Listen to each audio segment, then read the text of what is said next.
And we're live. It is Wednesday evening. As always, welcome Joe and Daryl and special guests from Young LP Lovers, Curtis. Thank you for joining us. Hey, folks. How's everybody doing today? Good. Yeah. Anything new and exciting? I didn't work today. I took today off, kind of. Well, I still have my flower delivery gig. I don't know. So I did that, but I didn't go into the shop today. I had stuff to do with Joanne, so I did that, and I played some virtual pinball, and I didn't do much today because it's aren't you technically retired though? Yeah, exactly. Yeah, I'm only working 4 out of 5 days a week now, so yeah. So there you go. Yeah, and then Saturday this week because we're open our Saturday, right? I know. I saw your video. One day, yeah, it was okay. So it was good. It's kind of lousy here today too, so it was a good day to hang in the basement and play some records and play some pinball and relax a bit. Nice. What about you, Daryl? How's the school year off to a raging start? Yeah, no, the school year's been really good. I've got pretty good classes. I actually can't complain too much about those kids. Well, that's good. I mean, you're dealing with grade 9s, 10s, and 11s, so like all kinds of different kids. It's different experience every time. And I teach cooking. So teaching cooking class is fun. Like the kids just like to be there because they get to eat every day. Yeah. So that's always good. And yesterday I dropped just it's my first ever, what do you call that? Opening a box video there, unboxing. Yeah. Morton's contest prize came in yesterday. So I was listening to it earlier and I had to play handyman because our dishwasher is all messed up. So I was listening to it while the dishwasher was getting fixed. It's really good. It's pretty cool, like 70s proggish type stuff, but it's a more modern Norwegian style. That's pretty cool. Pretty cool stuff. So first contest I've ever won. Can't complain. But other than that, I mean, the weather has been crazy hot up here, which is bizarre. It's usually about 5 degrees by now. But today take it as long as you can, right? Take it while you can. Yeah, exactly. What about you, Curtis? How's things out on the coast? Good. Things out east here are good, bud. We're also having good weather. We're in the mid to high 20s, so that's always nice for this time of year. Nice. Back in school as well. I took on a new admin role this year, so learning the ropes. So yeah, it's been a good start to the year though. So yeah. Good. Awesome. All good things. Well, I'm glad you could join us. Few folks here in the comments. Our guest from last week, Richard. Welcome, sir. Record Hound says, "Evening, gents. Listening while grading and pricing show records." There you go. Good evening. Good evening, both of you guys, and anyone else that's watching. I said I'd take a couple minutes off the top here after I asked how all you guys are. I mentioned to you guys before we started, rough day for me today. Today, I'm going to get through this. Today is the 15th anniversary of the night my dad died. Quite unexpectedly, quite tragically. And while I say I'm generally okay with it, that's true, I am. Doesn't mean that it's not difficult as hell a lot of the time. But today especially, it's a rough day. I've had some emotional moments throughout the day, but I had the privilege today that I was working from home. So I did what I do, when you're having a tough day, and what I always remember my dad doing is I played records all day while I was working, which, that made things great. I've talked about my dad quite a few times on my channel in various videos. I was pretty close with him. I mean, I'm an only child, so, he and I were close. And he was a music guy, and he had the collections you see in the vinyl community. That's what my dad had 20 years ago, 30 years ago. Well, yeah, 20 years ago, 30 years ago, 40 years ago. He had, 1,000 records in our living room, and there's always music on, and that's the kind of stuff that, I grew up with. And so I think that's kind of where I inherited kind of the music bug and the appreciation for records, because I've always been a record guy since I was a teenager. So, it's I still sort of feel connected to him. I have his stereo, I have some of his records, and I'm listening to his music sometimes, or any music really, and I sort of feel connected to him. So I spun a bunch of records today. That's my dad right there, whose name is also Robert, which is named after him, obviously. So I thought, sort of in honor of him today, I played his favorite record, Delaney and Bonnie and Friends, on tour with Eric Clapton. This was his absolute favorite album, and this is his copy that he bought, the day that it came out in 70, whatever. So got his name on the back there.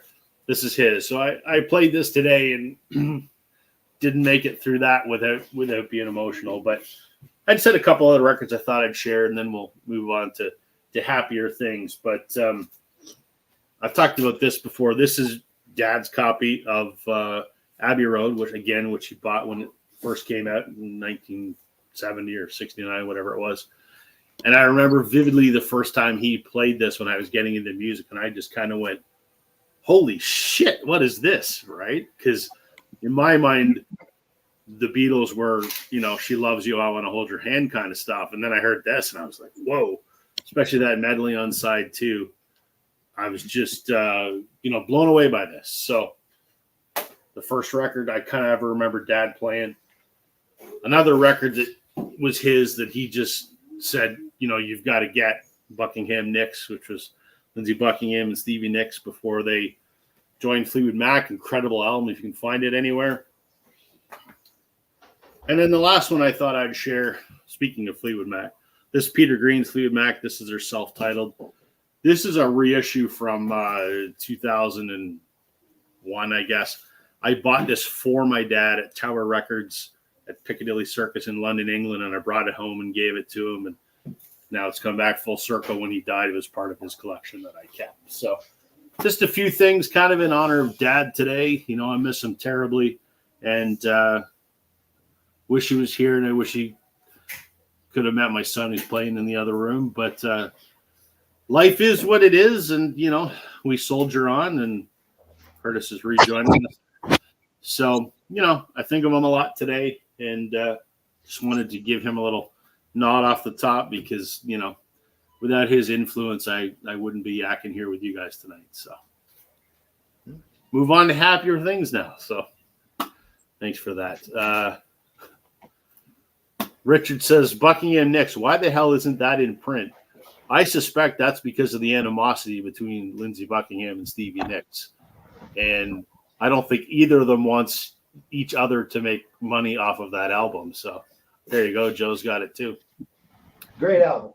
I don't think it's ever going to see the light of day ever again. So it'd be nice if it would. That would make a hell of a good reissue. Record Hound, glad you're getting through it, Rob. Yes, thanks, man. I'm, we're doing. Music Sanctuary, good evening. How we doing? We're doing all right. Yes. Joe, you sort of came up with the idea for the topic tonight, so why don't you enlighten everybody? I've called it Baby You Can Drive My Car, but yeah. I've always been obviously a car guy, a racing fan.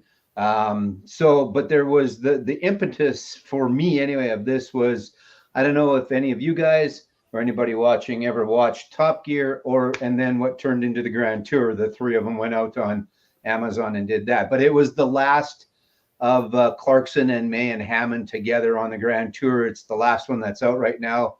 And Joanne and I watched it the other day, and I thought, and they've got a bunch of great songs in it as well. And Hammond and Clarkson have always been musically inclined guys, and they've always talked about, they had a poll when they had Top Gear back in season 3 or 4 or something like that, 10 greatest driving songs ever. So yeah, it was just in honor of the fact that that is coming to an end, and that's a show that I have watched for a lot of years, and it had a lot of pleasure watching, and it's always been fun. The three of them are still going to be around, but the three of them together in the format that they put together is not going to be around.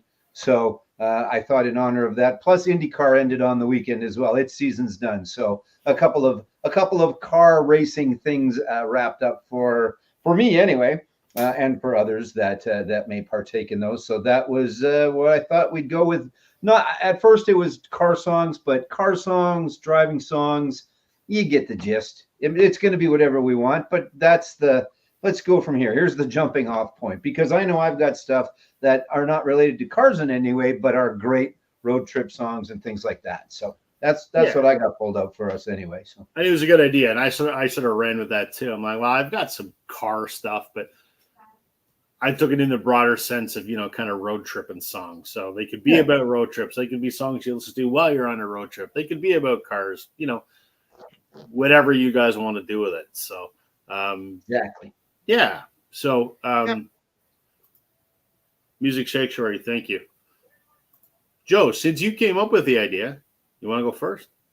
Yeah, sure. Why not? I don't know if I've got them in any particular order. I put them in an order, and we're going to start off considering it's an all Canadian panel this evening. This one's a little mellow, and there's actually a couple on here. It is, of course, a greatest hits, and that's Gord's Gold. And for me, the song specifically that I thought of was Carefree Highway. So, but there's a few. I went the same way. So, yeah. Oh, there we go. Yeah.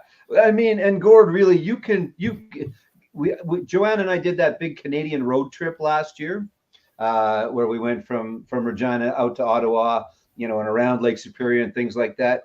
And I had Gord's greatest hits on because it's just a Canadian road trip kind of a feeling scenario album. I mean, again, it was a greatest hits. So to say it's an album, you know what I mean. But he wrote a lot of great songs about this country. So it was fantastic to put that on and just, kind of watch the miles go by and listen to Gord. Carefree Highway is maybe specifically the one I thought of, but just Gord in general really, I think, encompasses kind of what we're talking about tonight. So that's my first selection is Gordon Lightfoot. And sorry to pull and take from both you guys. So. All good. I mean, that I think is the perfect one to kick it off, because if we're talking road trips and driving and listening to music to kill the time, for our American friends, not a lot of cities in this country, and it's pretty spread out, especially when you get once you go up north around the top of the Great Lakes. There's not a lot, there's a lot of just window time, right? So Carefree Highway by probably our most legendary singer-songwriter probably is the perfect song to epitomize the Canadian road trip, because pretty much to drive anywhere is a road trip. So yeah, good pick, Joe. Well played. Curtis, since you are our guest du jour, you're up. All right. Well, so I thought if at the start of a road trip, and you really want to get things going right off the bat, I'd go with this one here. Side one, track one, Start Me Up. Yeah, I just think that's a great kickoff for a road trip. Just fire you up and just hit the highway and just go. Start me up, baby. Start this road trip. Good pick. Can't argue with that. I don't know what else to say, but other than it's just it's a good one to start off, I think. I agree with you. I'm going to go next because I kind of went the same route, not the same song, but and then we'll save the best for last with Daryl. So that's right. So I kind of went the same way. I'm like, if I'm going to go on a road trip, you need that killer song right off the hop to get you fired up. And I'm also showing this because I know this is one of Joe's absolute favorite songs. Born to be Wild. Get your motor running, head out on the highway, looking for adventure, whatever comes my way. I watched your short today. Thanks for that. Appreciate that. You're welcome, Joe. Yeah. I was thinking of you, buddy. Yeah. For the exact same reason as Curtis. It's like, yeah, that's a good way to get amped up right off the top. So there you go. I will give you that. It is definitely a road trip song, but anyway, that's all I'm going to say. Overplayed, but oh, see. We didn't hear. Definitely like that. The audio cut out. There was nothing there about yeah. Okay, that's fair. Yeah. I went to the soundtrack because I didn't take the cover off. Sorry. So many soundtracks have like a road trip in them and so forth. So, yeah. That's a good one. Got a couple of soundtracks. Oh, it's a good one. Steppenwolf's great.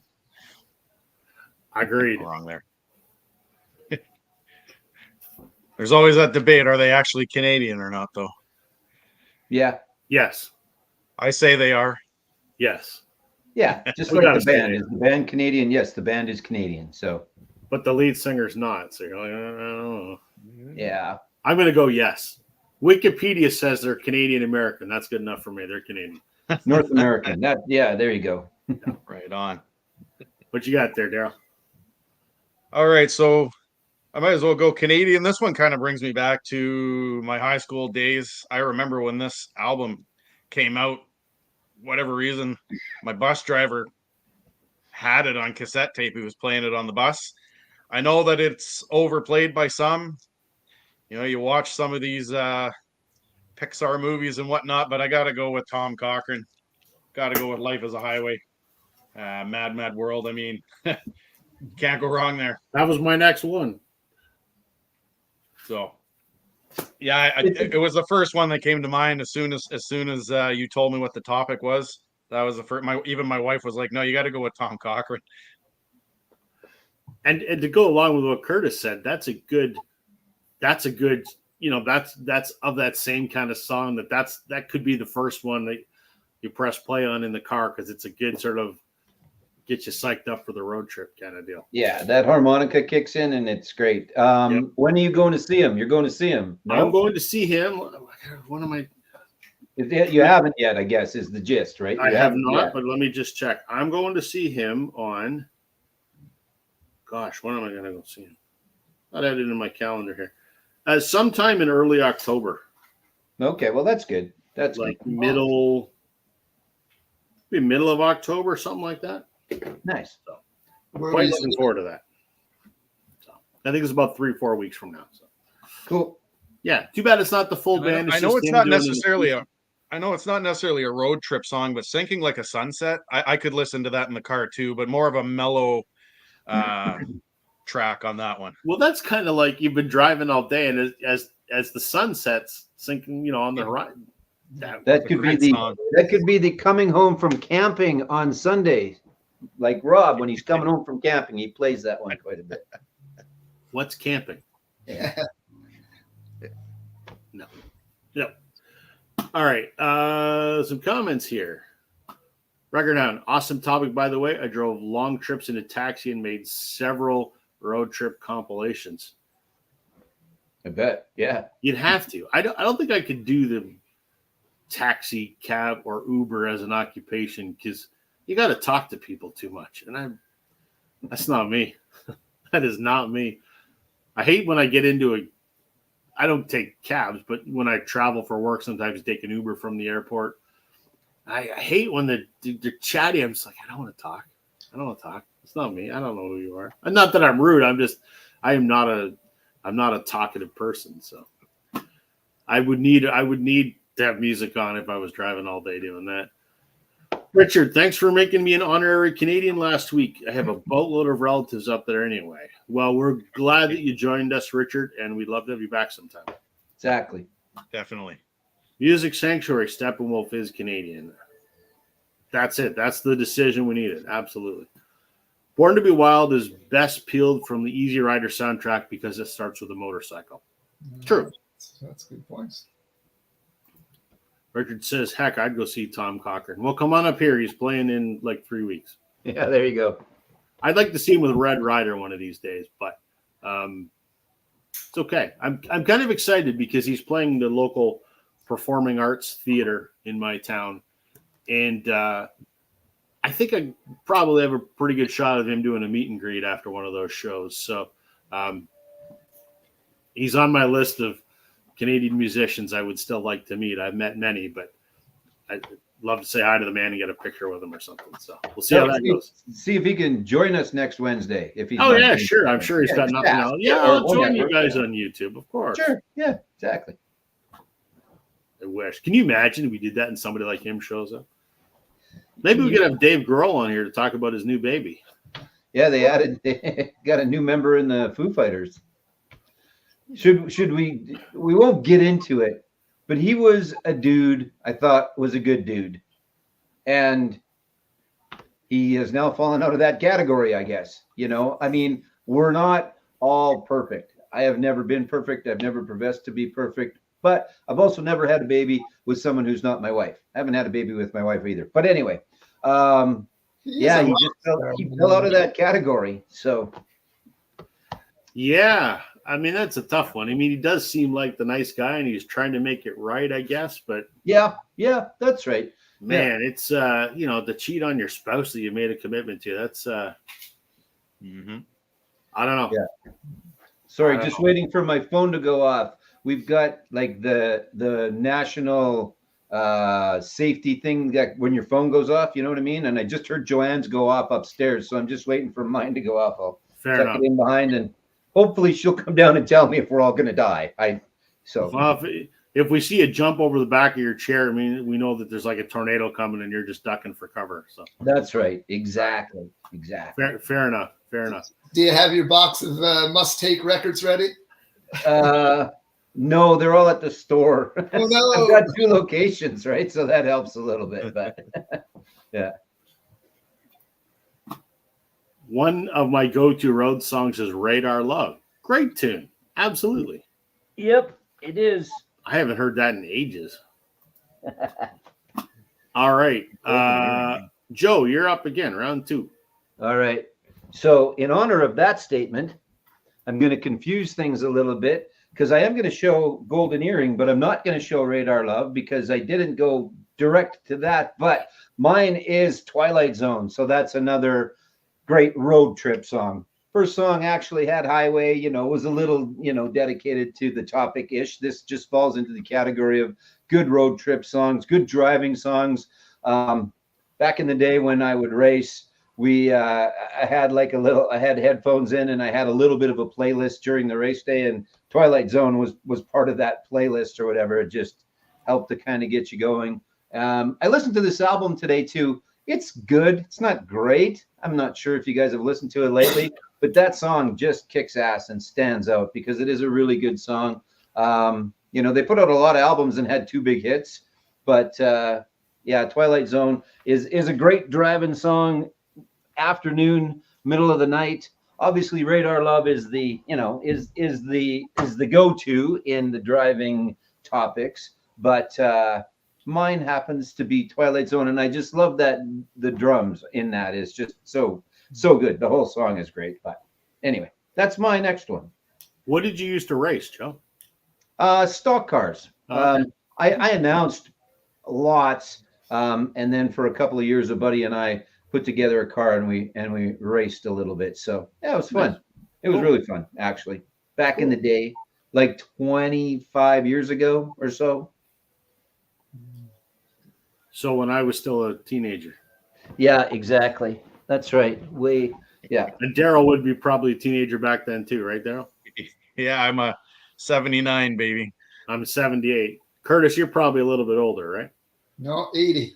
80. Holy shit! I thought you were a year or 2 older than me. So right around the same. All right around the same now. See. So the 3 of us are the looks, and Joe's the brains. Yeah, well, we're screwed then, boys. So, I mean, for the brains part, not for the looks part. You see what we look like? We're screwed. That's for sure. Yeah, for sure. Yeah. All right, Curtis, you're up. What do you got? All right, along similar lines, I think, as Joe. Just a great tune, not necessarily a driving tune, but definitely always reminds me of driving. Running Down a Dream. Great. That's how can you not get in the groove with Run Down? There's a couple you could take off of this album. I mean, Free Fallin'. What else is on here? You can put this whole album on really for a drive, but particularly I think Running Down a Dream. It's got that kind of going somewhere with a purpose kind of drive. So yeah, you're usually in a pretty good mood if you're on a road trip. So I think that's going to keep the good times rolling. Yeah, and it's just like that guitar at the end. And I thought I read something or saw something where if he would have let him go, he would have just kept playing the guitar forever at the end of that song. It just would have been on and on, which would have been perfectly fine. But yeah, obviously I had that one pulled out. And you're right, there's a few, but specifically it was for Running Down a Dream. It's just a great pump you up. I think certain times we want to be in our car and we not necessarily want to go and drive fast. But if you're going from A to B, especially in Canada, you need a little bit of extra adrenaline to get you to the next town. And that falls into that category. So that's a great pick. Plus, it's never a bad time to show Tom Petty album. So that's right. Yeah. That's a great song. Great choice. Yeah. Very true. All right, my turn.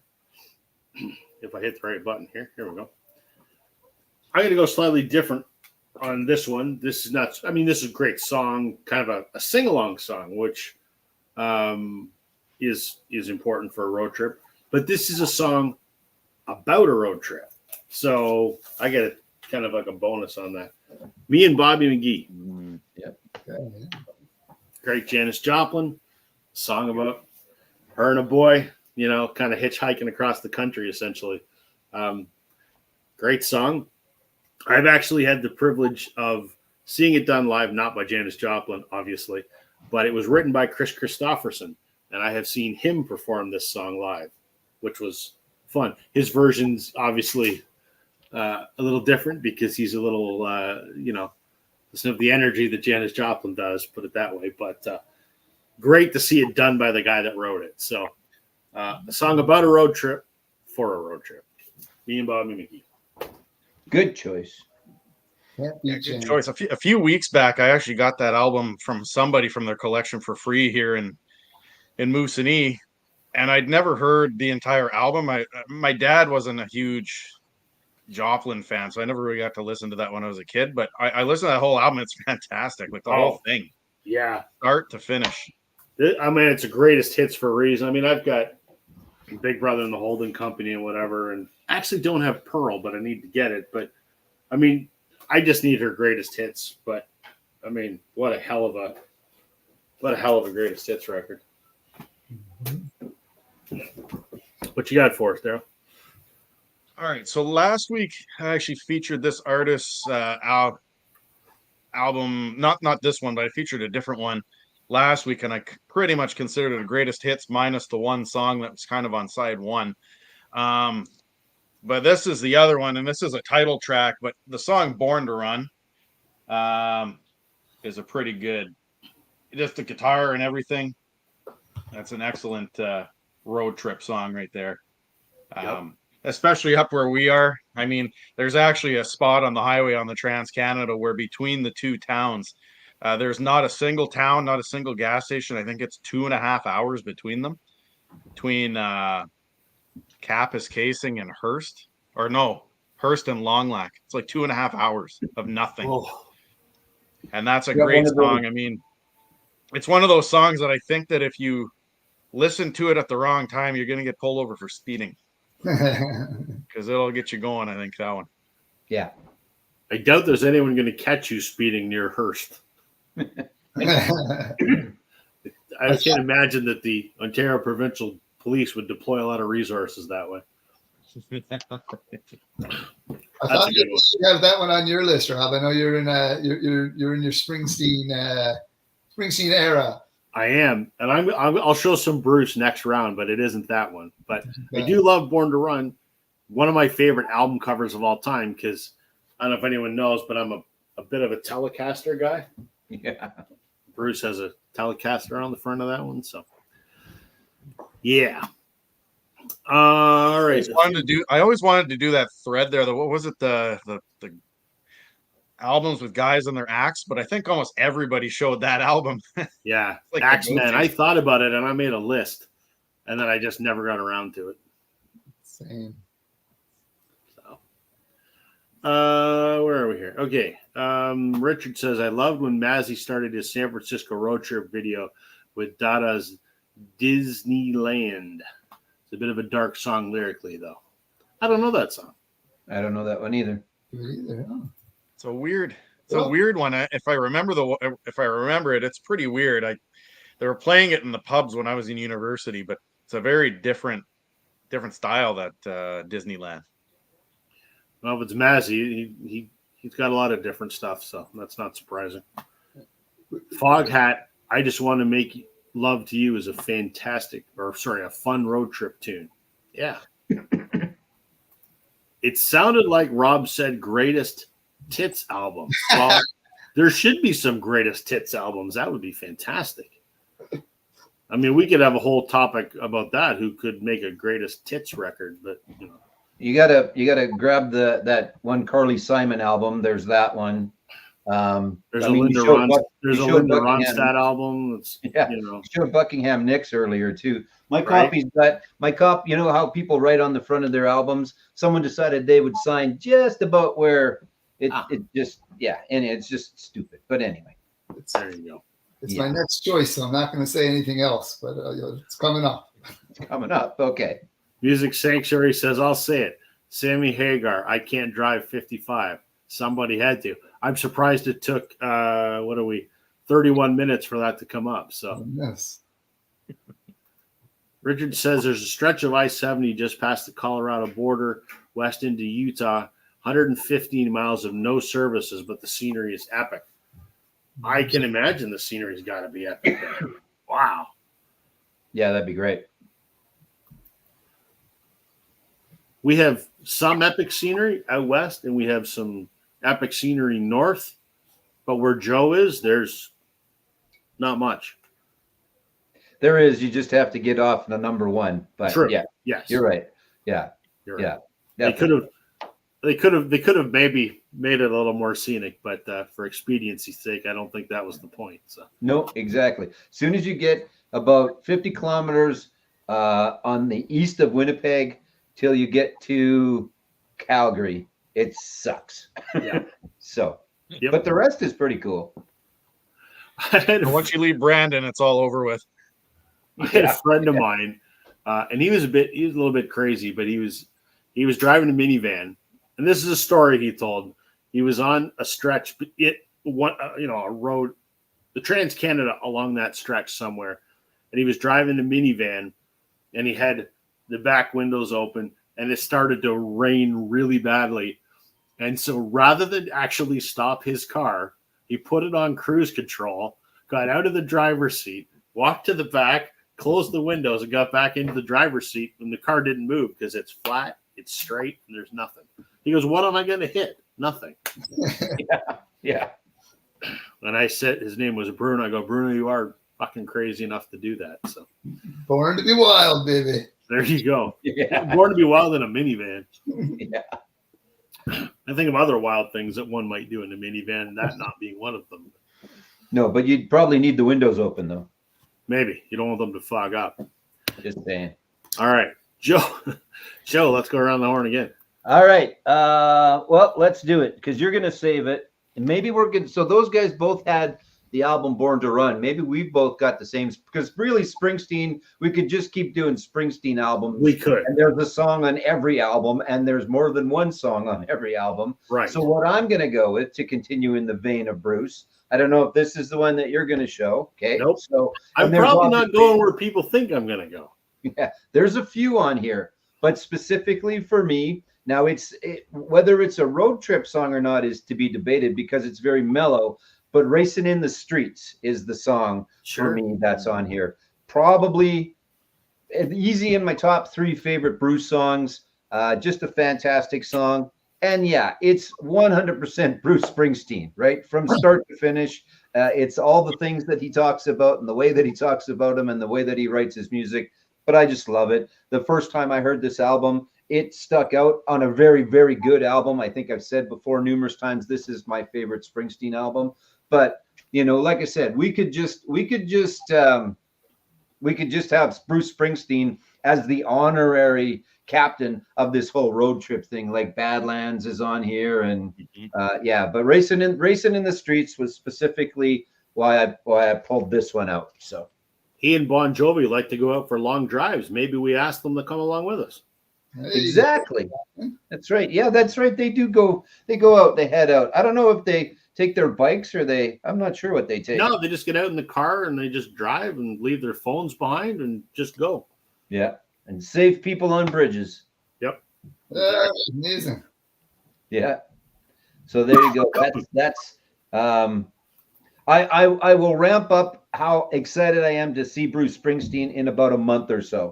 I'll just say I'm excited for now, but you'll get tired of me talking about wanting to go and see Bruce Springsteen in about a month or so. And I'll ramp up how jealous I am that you get to see him. Yeah. Yeah. So there we go. Where are you seeing him? In Winnipeg. So I get to do the Winnipeg road trip and in Edmonton as well. So I get I'm going to go twice. I actually thought about Calgary too, because he is the artist that I have listened to the longest that I have not seen, that I guess is still a possibility. There's, I'm never going to see John Lennon, so that doesn't count. But I've listened to Springsteen from album number 1 back in '70 and have not had the opportunity to see him. Not for the lack of it. He's been around.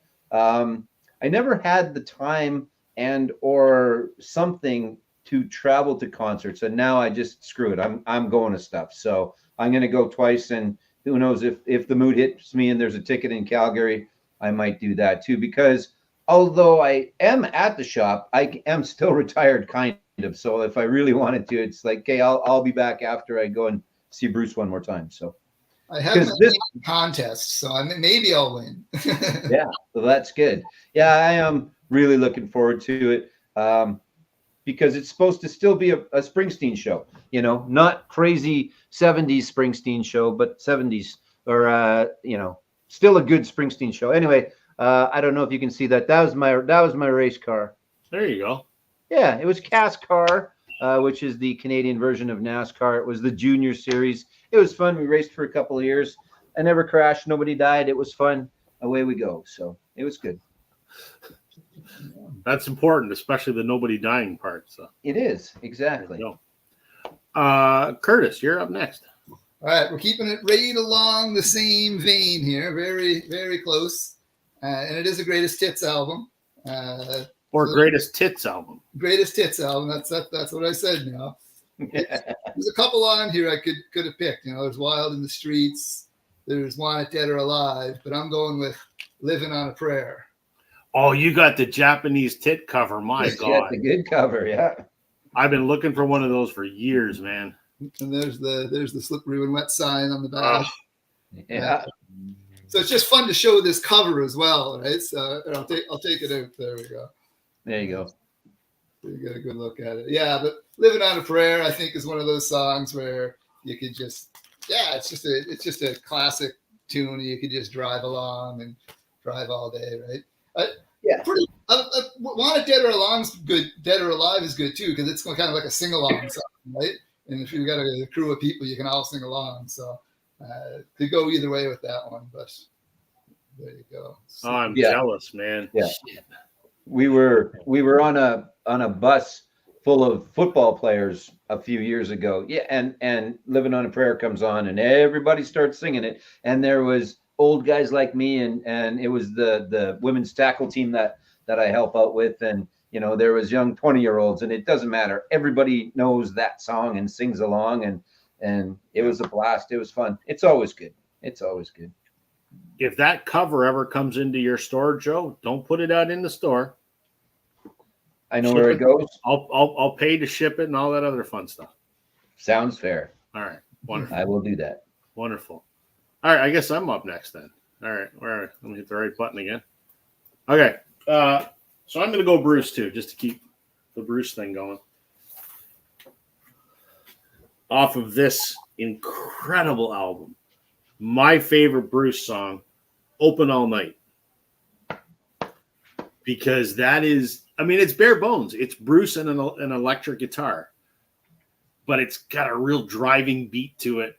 It's kind of like... for those that don't know it, it kind of reminds me of like sort of contemporary Chuck Berry, not with all the fancy riffs or everything, but it's that sort of that driving beat that, something like Maybelline had, that kind of thing. And this is a song about driving across New Jersey in the middle of the night. And it is my favorite Bruce song. And the first time I heard it, I was like, holy shit. Yeah. I need to get this album. And this is what triggered my whole diving headfirst into Bruce Springsteen. This song is not just my favorite Bruce song, but it's probably in like my top 20 songs of all time by anybody. So, yeah. Love that song. Open all night. Nice. All right. Daryl, there you go. All right. So I've talked about this guy on my channel before. I'm going a little bit back to Canada here, to the province next to us. You don't hear about him too much in the VC. This song is also about, not just, to me, it's not just a road trip song, but it is about cars. So I'm going to go with Gino Vanelli. Oh, God. Black Cars, which I think is a great song. The guitar at the beginning, and I don't know if it's an organ or whatever. Anyway, it's a cool song. I support this guy. I know that a lot of people, he's hit and miss, this guy. Some of his music's bizarre, other stuff. I'd love to see him in concert, though. I heard he puts on a pretty good show. I don't know if you guys have seen him or not, but I heard he does a good show. No. It'd be good, though, probably. Yeah. There used to be a guy in the VC named Matt. He had a channel called Prime Analog Records. He doesn't make videos anymore. He's down in Florida. And I got to know Matt pretty good. And he was a huge, like, massive Gino Vanelli fan.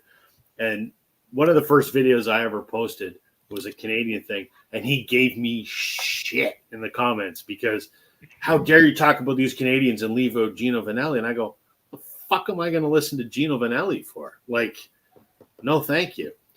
He and I did a VCLT swap, a couple years later, and I sent him some stuff, and he sent me a couple Gino Vanelli records of his, and I listened to them, and they're good. Would I have them in my regular rotation? No, but it'd be the kind of thing I'd pull it every once in a while, and I get the appreciation for his songwriting and musicianship, but a little outside of my typical tastes, I will say, but. Yeah, he's got a very unique style. I mean, it's rock and roll, but then he's got a little bit of, I hate to call it jazzy style, but it's just unique, I guess, to, where's he from? Montreal, kind of. Montreal. Yeah, and that album compared to, say, early, like Powerful People and things like that, where it was a lot more easy listening, and there was a big gap between I think it's Powerful People, or I can't remember for sure, but I think we all know that one song, and then Black Cars. There was a pretty decent gap between those two, and it was a bit of a different take for Gino on that album compared to, I think, what a lot of people maybe knew him for. Now, I didn't listen to a lot. I heard Black Cars over and over and over again because it was popular to play in the bar and things like that. So yeah, I just took out my disc here. This song actually had two other singles, I think, in Canada. It had "Hurts to Be in Love," which is just a pretty mellow song, but "Just Emotion Away" is pretty good too. Yeah, I don't know if it's a road trip song, but it's pretty good. But I think his earlier stuff is pretty obscure and off the map. I don't think too many people would know that, or like the Power People one that you're talking about. I don't think too many people would know that one. Yeah, I can't remember the name of the damn song. I've heard it a million times. Starts off "That Night in Montreal" or whatever. That's the lyric.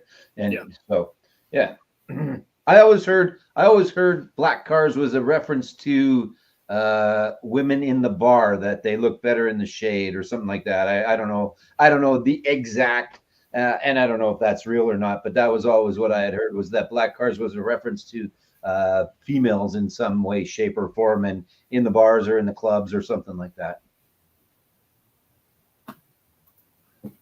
All right, we got a few comments here. BTOs roll on down the highway. Never thought about that. I've got some BTO. I never thought about pulling that one. It's a good one. In Alberta, from Hinton through Jasper onto Kamloops is dead air once you hit the Rocky Mountains. I always had my 48 cassette tape case in the back in the 70s, then moved to CDs. I've never done that drive through the Rockies, and I'd like to one of these days. I've never been to Kamloops. I've been to Kelowna many times, but flown in and flown out. And I've been in the valley there. I went from Kelowna down to a Soyuz, which was great. That was incredible. I'd love to do that drive. Better yet, I'd like to take the Rocky Mountaineer train to the mountains. That would be something incredible. Yeah. Agreed. It's on my bucket list. I priced it out last year just out of curiosity. It's a big bucket. It's a really big bucket, and I think you're better to. So that's the one that's operated by. Is that the one that's CN? Yeah, and then CP has the Great Canadian, which isn't quite as fancy as the Rocky Mountaineer, but it's a hell of a lot cheaper. And when I say hell of a lot cheaper, it's still bloody expensive. Yeah. Like we're talking on the order of thousands of dollars a person if you want, your little cabin. If you just want to sit on a normal coach seat, then it's still, multiple hundreds of dollars. But it's on the bucket list someday. Richard says, I finally got Springsteen's Nebraska on vinyl this past week. Stellar. Yeah, it is. I think I've told the story before. It's not that I didn't like Bruce. I just had never bothered to listen to him. It's not like I went, holy shit, I got to listen to some Bruce Springsteen. I knew Born to Run and Born in the USA and Glory Days and Dancing in the Dark, the big hits. But I was like, whatever, it's fine. It's cool. He seems like a cool dude. He plays Italia. I like that. But I just never bothered to get into it. And I was in my favorite record store, which is in Oakville, Ontario, flipping through some bins one day, and they were playing Nebraska. And I didn't know it was Bruce at first. I'm like, that sounds familiar. But it doesn't sound like his voice sounds like Bruce, but the songs don't sound like typical Springsteen because they're not. And as I got more and more into the album, I'm like, this is great. And then when Open All Night, which is about 2/3 of the way through the album, came on, I'm like, holy shit, this album just blew my mind. So, yeah, that was I agree with you, Richard. I was thrilled when I finally got it, too. And it's one of my favorite albums ever. State Trooper on there. Just the way that he sings that one. And, yeah. It's so good. Yeah. Gino Vanelli puts on a great concert, underrated singer. Yes, he's from Montreal. That Gino song is I just want to stop. See, and that's why when Matt gave me shit about how I don't like Gino Vanelli, that's all I could think of, because I remember this playing on the radio when I was a kid all the time, this shitty radio station we had in the city that I live in. I would hear that song all the time. It's like, this is crap. I was biased against, because it's the only Gino Vanelli I knew. So ignorance on my behalf. So, all right, you want to go around again? Joe. Okay, so for my next Springsteen album, kidding. Actually, for my next one is going to be a shock to all of you out there. It's going to be a Kiss album, but it's going to be Ace. Is it Kiss? It is. It's Kiss. Well, it's Ace. So, however you want to look at that. But specifically, and this is not arguably, this is the best of the solo albums. This is one of the best Kiss albums, period, if you want to call it a Kiss album. Anyway, the song on here is Speedin' Back to My Baby. There is a whole bunch of other good stuff on here besides New York Groove. Again, if you're not a fan of Kiss, you might be. Like, Rob, this one, I don't know, have you listened to this album? Because it is a little different. It's more good. I mean, it's obviously more guitar, and there's different writing and things like that. So I would to say that I've even wet my toe would be a bit of a lie. I've listened to some stuff, but not actually. I don't have an album, and I've not Spotified an entire album yet. But I'm going to need to, because you and I need to do that one video idea that we talked about. We do. Days. So. Exactly. But yeah, there's Speeding Back to My Baby on here, and Rip It Out, for those that know, that's a great driving song as well. And even Wipeout is good. It's not that Wipeout, it's his Wipeout. So there's a lot of good driving songs on here, but Speeding Back to My Baby was specifically the one off of that album. As Richard says, Rip It Out is a great song. He's agreeing with you. Yeah, it is. It's a good album. It's a good album. Give that one a listen at some point. All right. Curtis. Oh, me, okay. I'm gonna go on a total different direction here. I'm gonna go I'm gonna go some funky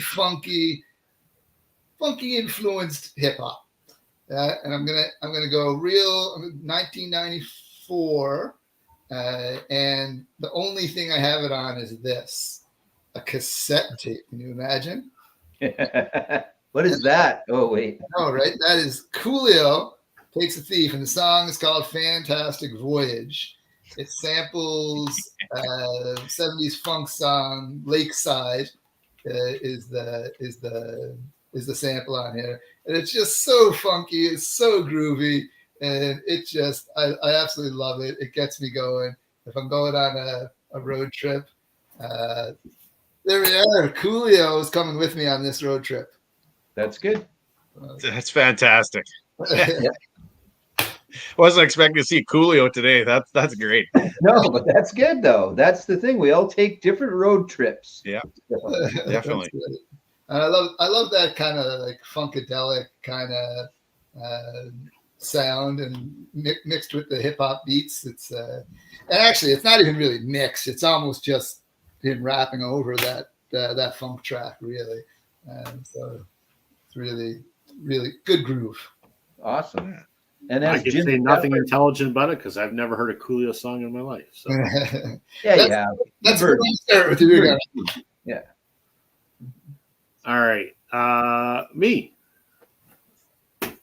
I can see, or you can see, scrolling across the bottom of your screen, it says, "Baby, you can drive my car." Mm-hmm. So, I mean, I have to show "Drive My Car" by the Beatles.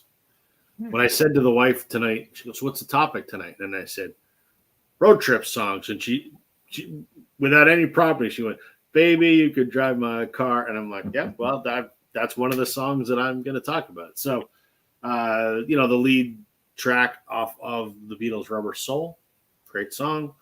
Everybody knows it, so I don't know if there's anything intelligent I can say about it. One of my favorite Beatles songs. So, yeah. This is my UK mono first press of this album. I have the North American ones as well, but much prefer the UK ones. There you go. Soon you'll be able to buy the box set that we were talking about. That is now official, right? I've already filmed the video that is my thoughts on that, which will be out on Sunday. There you go. Spoiler: I will not be buying them. Spoiler alert.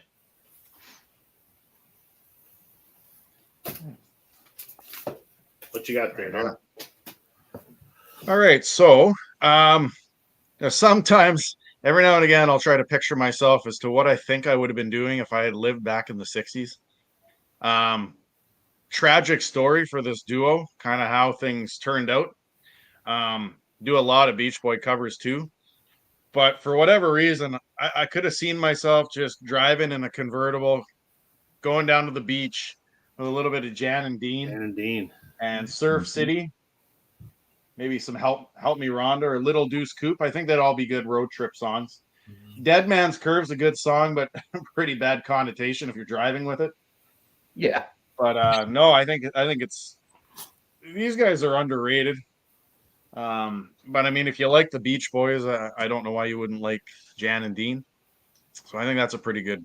If you're going to the beach or whatever, I don't know if I'd want to listen to it all the way across Canada, but short distance traveling. Part of me always wondered is if they were underrated because they sounded so much like the Beach Boys with the driving songs that I think people just went, I'll just listen to the Beach Boys. Yeah. I think. I don't know. I could be wrong. That's always been my take on it. Whenever it would come on the radio as a kid, I go, yeah, I'd rather listen to the Beach Boys. It really is mind-boggling to think that he became, I forget which one it was, became paralyzed actually on a Dead Man's Curve. Oh, yeah. Right? It's just kind of creepy to think that it foreshadowed what was going to happen. Wow. Yeah. I'm going to talk about the Beach Boys in a few minutes, so I won't say any more on the topic. All right. Where are we? We did that one. AC/DC's Thunderstruck. Yeah. I'm sure there may be some other AC/DC coming up, but that's not the AC/DC song that I would have picked. but AC/DC arguably has several driving songs, I would say. They have whole driving albums, if you like. Sure. I mean, if you're talking about from the standpoint of songs to get you pumped up, yeah, isn't that pretty much every AC/DC song? Yeah, it is. Yeah. Right. So you could argue their entire discography could be road trip songs. And then the one mellow song. Well, I don't want to spoil it in case that's what you're going with. So I'm not bringing up any more AC/DC. So okay. So then the one mellow song that isn't a driving song per se is actually called "Ride On." So right. Yeah. I was thinking of pulling "Highway to Hell," but that would have been good. Yeah. I don't have it on vinyl though. That's the sad part. I have CD, but not vinyl, so I didn't pull it.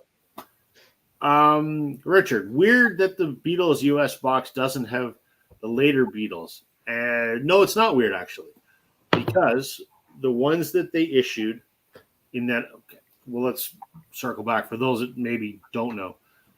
They just announced a couple days ago, and we chatted about it last week that it was rumored. The 1964 U.S. Capitol Beatles albums are coming out as a box set. You can also buy them individually, with the exception of the Beatles Story, which is the audio documentary. The reason that it's just those ones is because those are the ones that were released in 1964, and that makes it the 60th anniversary. So the ones that came out in 65 and 66, presumably they may do them down the road. So that's why it's to celebrate the 60th anniversary of those albums. So I won't spoil any more of my thoughts on the topic, but if you guys have anything to say on it, jump in by all means. Nope. I mean, they're just going to keep putting stuff out because people keep buying it. So, we don't have to buy all of it, but they're going to keep putting it out. So you got to pick and choose. I mean, it's tough for me because I try to be a completist on them. They go, oh, there's going to be some Beatles records out there I don't have. But I'm like, why am I buying them? I don't listen to the North American albums, and I have original first presses. So I don't need them.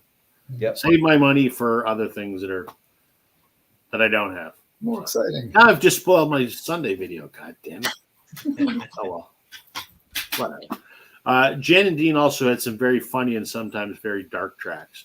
Yeah, I don't know that I'm terribly familiar with their catalog. I think I just know the hits, but yeah. All right. Joe, you're up again. We're All flying right. through these. And I'm not. This is actually what was going to be next. Honest, and it is AC/DC, and it is a long way to the top if you want to rock and roll. The greatest bagpipe solo ever in the world. Even my wife likes listening to the bagpipes played in that song. She could put up with it. So, I mean, again, you're right, Rob. Like, you could pick pretty much any AC/DC. Like, it just, there's more AC/DC over there. It just doesn't matter. But this is specifically the one that I wanted to highlight because I just love that song. And I don't care if it's Bon and I don't care if it's Brian. I like AC/DC across the board. It's all good to me.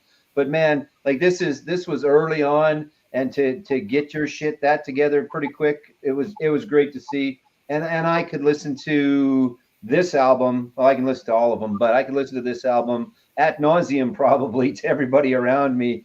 But again, just the greatest bagpipe solo in the entire world. And that, not that there's a lot of them. Well, there's a lot of bagpipe solos. There's just not a lot of them that are back and forth head cutting with a guitar, I guess you could say. But that is if you're tired and have the capability and you're driving in Saskatchewan at 3:00 in the morning and it's dark and you're tired, you just have to put that one on and you're back awake again. So you're waking up till you get the Timmy's and you get a coffee. Then you get a coffee, and then you're good to Ontario after that. Yeah, absolutely. Exactly. Yeah. Good one. How do you like those 50th anniversary? That's the gold represses? Yeah, it's the gold represses. Yeah, they sound really good. They sound nice. There was a couple. I didn't have the Razor's Edge. I'm not sure why I didn't have the Razor's Edge. It was always a matter of wanting to find it in the wild and or something. And then these gold ones came out, which now I think are all of them, or eventually there will be all of them. And I got a whole bunch of them. I kept my originals, and then I bought these gold ones because they weren't that bad. They sound good. They look cool.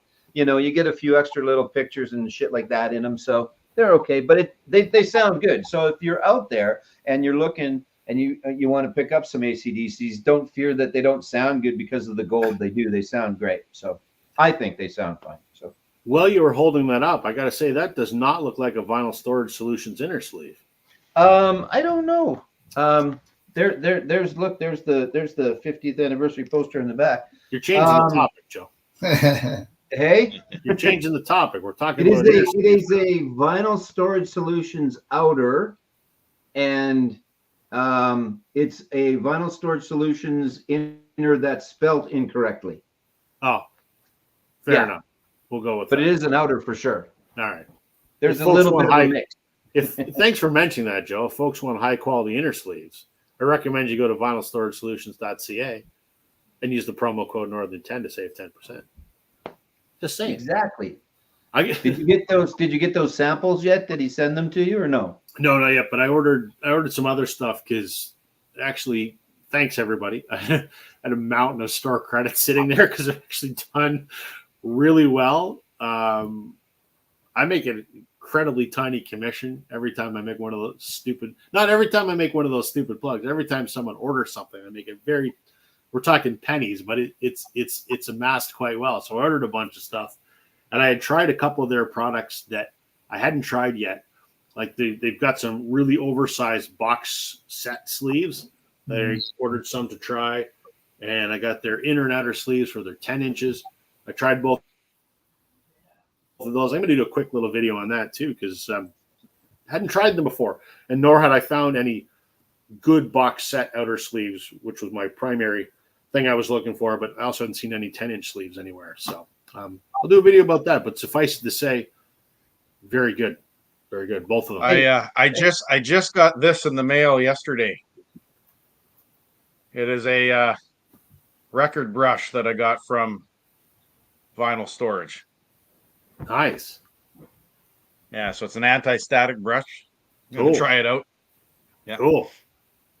I used your Northern 10. Perfect. Well, thank you. I think I probably made like 17 cents off that purchase. Yeah. It's like, I mean, not joking, not that we're joking, but in all seriousness, it is a very good product.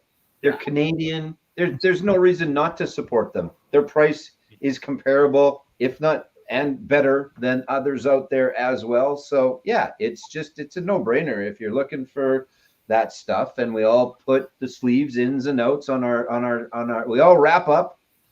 So you know, why not? I mean, not to turn it into a commercial. I mean, I say it half joking every time, but you know, they do some cool shit that, you know, I haven't found solutions for anywhere else. So they have the gatefold ones as well. They do, yeah. I need some of those gatefold ones.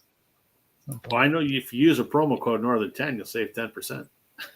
Enough for the non-paid advertisement. We'll keep going. I have to squeeze a plug in every now and then, you know. Exactly. Suffice it to say, my box of record sleeves I got was about this tall, and all I paid was shipping. So, you know, I appreciate everybody buying record sleeves. Curtis, your turn. All right. So I'm thinking of the different stages of a road trip, right? You got start me up at the beginning, some good bangers to get you going, a couple sing-alongs along the way. But eventually you need just a kind of a chill song to just kind of enjoy a little bit. And so that's where I'm going with here. And this is, you know, Take It Easy, the Eagles, right after this, the greatest hits. I don't have their first album. Is it the first album besides that? Yep. Yeah. It's the first song off the first album. There you go. So I'm going with the greatest hits. This was also stuck in my cassette deck at one point. So it was Eagles or nothing for about, I don't know, 3 months. But yeah, so Take It Easy for those easy moments, kind of like Sundown we talked about earlier. Same kind of thing. I mean, enjoy the sound of the wheels turning. Oh, yeah, that's a good one. It's a very good one. Definitely. Yeah, like if you were cruising through last year, I did that trip to California, went through Joshua Tree, and that would have just been perfect. That could have been the soundtrack to driving through the desert in California. I mean, that's part of what it is. It's not Winslow, Arizona, but still, it's the same. And yeah, the Eagles have been on many a road trip, I would imagine. So, yep, they got a few others, and I mean, I think in that same vein, in that same mindset of Curtis, where you've kind of reached that lull partway through, and it's kind of almost like the pre-rest stop phase of the road trip. You could do something also like Tequila Sunrise or Peaceful Easy Feeling, because it's that same kind of mellow, happy sing along kind of thing. Yep. And then you could do the cocaine and do Life in the Fast Lane, and away you go. Well, you shouldn't do that when you're driving, because you'd be impaired. Yeah, passengers. We're not condoning that in any way, folks. Correct. My lawyer says YouTube understands that. I don't want to be demonetized, especially if students are watching. All right, I wish I'd put this together thematically like Curtis did. He wins the night for putting way more thought into this than I did. This is a record I think, Curtis, you showed a while back, and I didn't realize that there was the version that is out there. Trooper Hot Shots. Were you the one that showed the one that actually had the bullet holes in it? Yes, I did. Yeah, it was one of the, I can't remember what tag it was, but it was a record pull. My daughter pulled it out. Right.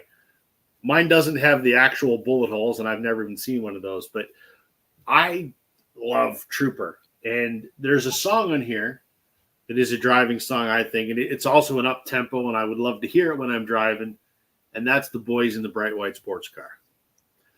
My best friend who – this topic comes up too much.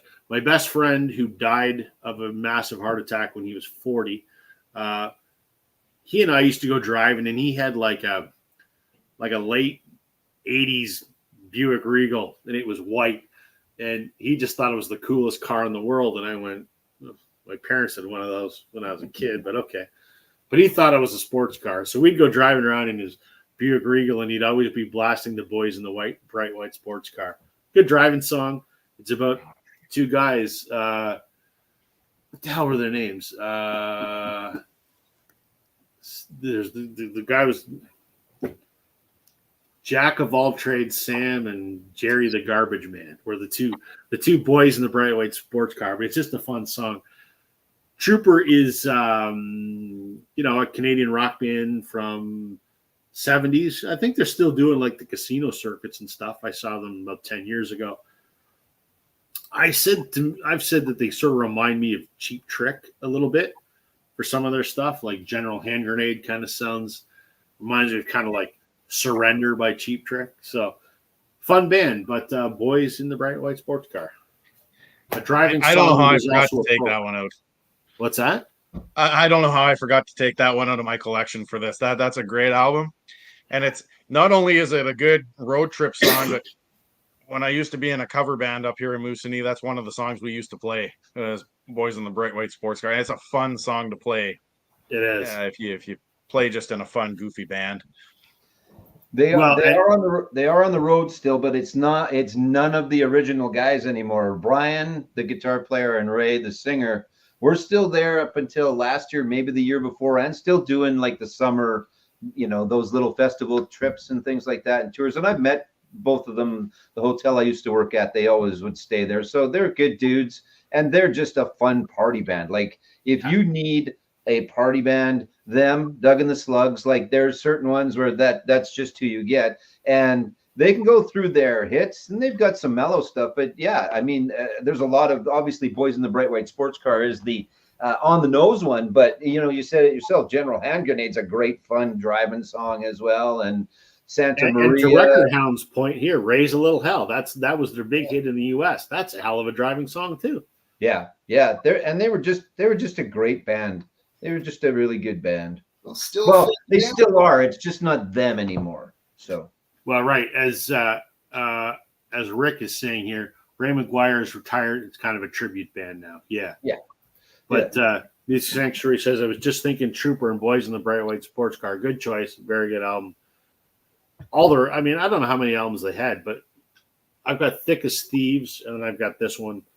You don't really need much more than their greatest hits, but I like their other albums too. But I think they had 7 or 8 actually in the end. 2 for the Show, Thick as Thieves. Actually, one of the later ones was really good. It had the Thin White Line on it. It was a really great song. One of my favorites. Western Canadian band, more than maybe an Eastern band or whatever, were a huge one. I was, in my formative going to concert years, and I've probably seen them, 15, 20 times at this function and that function and on purpose, not that, if you know what I mean by and on purpose. But great choice. Great choice. You can find them in every flea market and in every record show in the $5 bin, and they're barely been played, and they're worth picking up. It's one of those, I think you mentioned it a few weeks back, Joe, that one of those artists that you always see their records for like $2, Linda Ronstadt, and you don't understand why.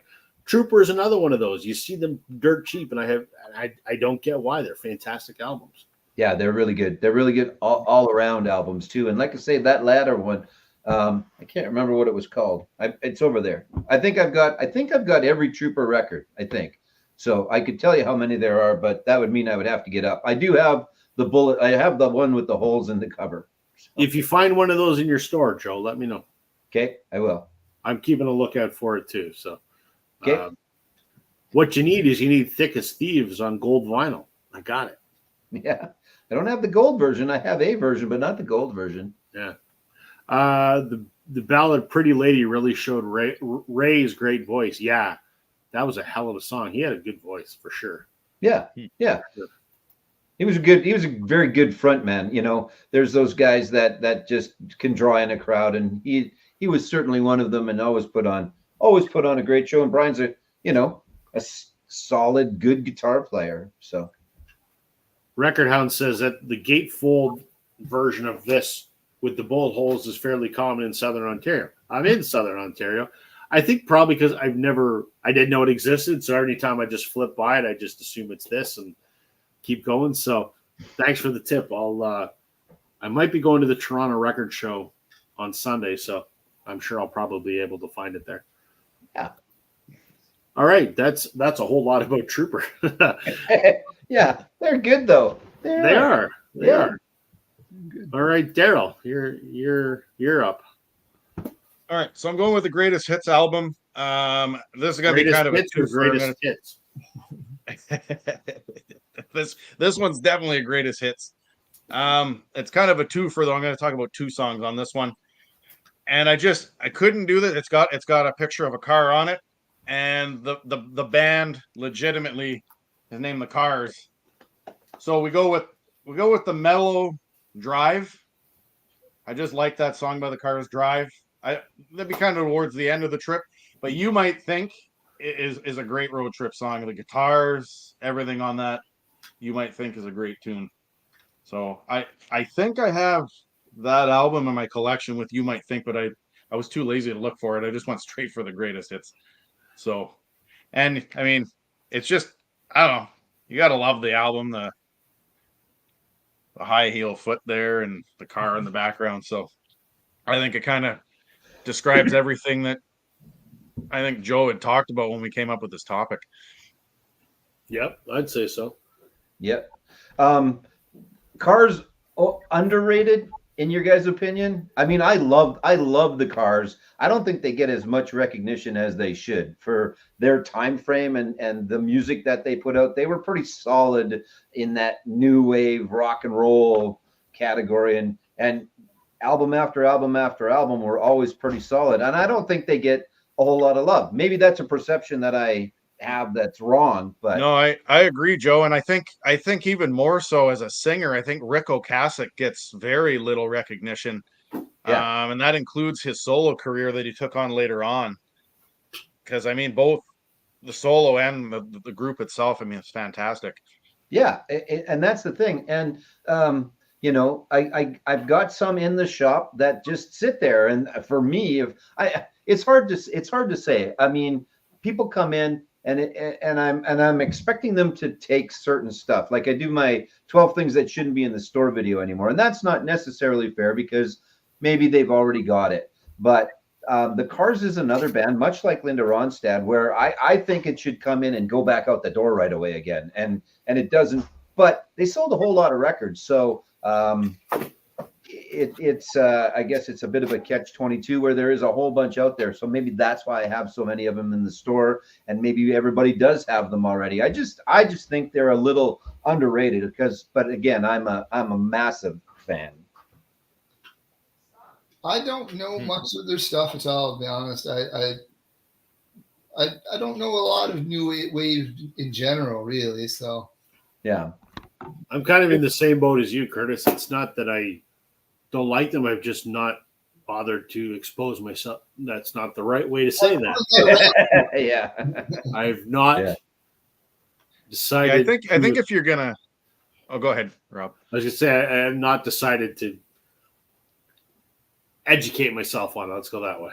Although I did pick up a Styx album recently that I really, really liked. Would you call it? I guess that's not quite new age, is it? That's more proggy, I guess. Yeah, Styx. Yeah, Styx kind of went all over the place, especially early Styx, and then Kilroy was here. There's not a lot to compare where they kind of went a little wacky with Kilroy was here. I still like that one. I don't mind that, Mr. Roboto and that, but it's not the same as Blue Collar Man from much earlier in the career. And yeah, I mean, I think if you ask Alex, he highly recommends Styx, if I remember correctly, as a prog band for sure. But they definitely fell into the rock category. You put a keyboard in something, and there was just a time frame where they were prog because they had a keyboard in the band. So right. Yeah, I think if you're going to get into the Cars, or at least give it a shot, I think this Greatest Hits album is probably the best way to go. I think if you start getting into their just actual albums, there's some weird new wave stuff that's on them, but this Greatest Hits compilation is a really good one. The first album, Candio is really good too. So, but yeah, I don't know if you judge them by the singles per se as much, because there was a lot of good. They didn't make a lot of filler albums. I thought they made a lot of great albums. That they had a lot of hits, but there was a lot of other good stuff on there. Kind of like that Boomtown Rats album that I talked about, I think last week, right? Or whoever did. We all know I don't like Mondays, but that Fine Art of Surfacing album had a lot of really other good stuff. Now that was the only one that the Boomtown Rats did, where the Cars kind of had drive. And of course, they were big in the videos, right? They had the one for You Might Think, and Rick's girlfriend was in it and everything else. And it was pretty good. It was like Sledgehammer. It was kind of cutting edge or whatever. So it got overplayed a lot, but there's some good stuff. And then of course, Living in Stereo from Fast Times at Ridgemont High, when she comes out of the pool, right? There's that Cars song that we can all remember as well. That could be a Greatest Hits album. Hey, look, it's Spicoli. I love that movie. Anyway, I digress. Go ahead. Heartbeat City is another great Cars album, also Panorama. There you go. The Cars debut is a freaking Greatest Hits alone. So. I'm taking notes. What's the one? I always see the one that's got the face of the woman on the front. What the hell is that called? That's the first album, right? Where it's just her in the car, kind of smiling or whatever. Yeah. Candio's the Vargas cover, where it's like the pinup girl on, and Panorama. Yeah. Heartbeat City. Yeah. It's good. I like them. I mean, I'll suggest all of them, but. Well, if I see them for cheap, if I go to the show on the weekend, I may pick them up. Yeah. Yeah. There you go. Cool. I forget even whose turn was it. Who Daryl just went, right? Yeah. All right. So Joe. So JWG Moore.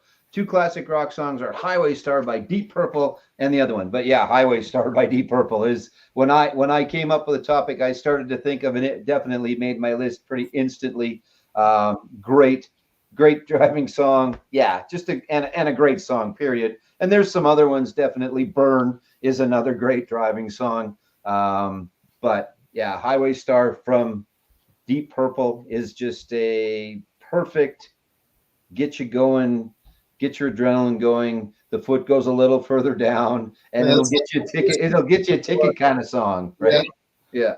Because you're just going along, and all of a sudden it's like, oh shit, I'm going 30 kilometers over what I'm supposed to be going because you're just enjoying that song so much. So it's definitely one of those.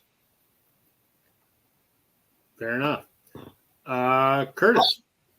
Just going back to Highway Star. How long is the Highway Star on the actual album? I don't have the album. On this one, it is. Please hold. Let me look. The long track, right? It's probably like 7-8 minutes. Yeah, it's 6:05. 6 minutes. Okay. Yeah, because so, was that live or was live, right? That live, you had. Yeah, it's like a 20-minute version or something. Yeah. Space Truckin' on here as well. That's another. Yeah. I'm taking the Space Truck. I can't. And it's a good album. This is a very good album, actually. So, yeah.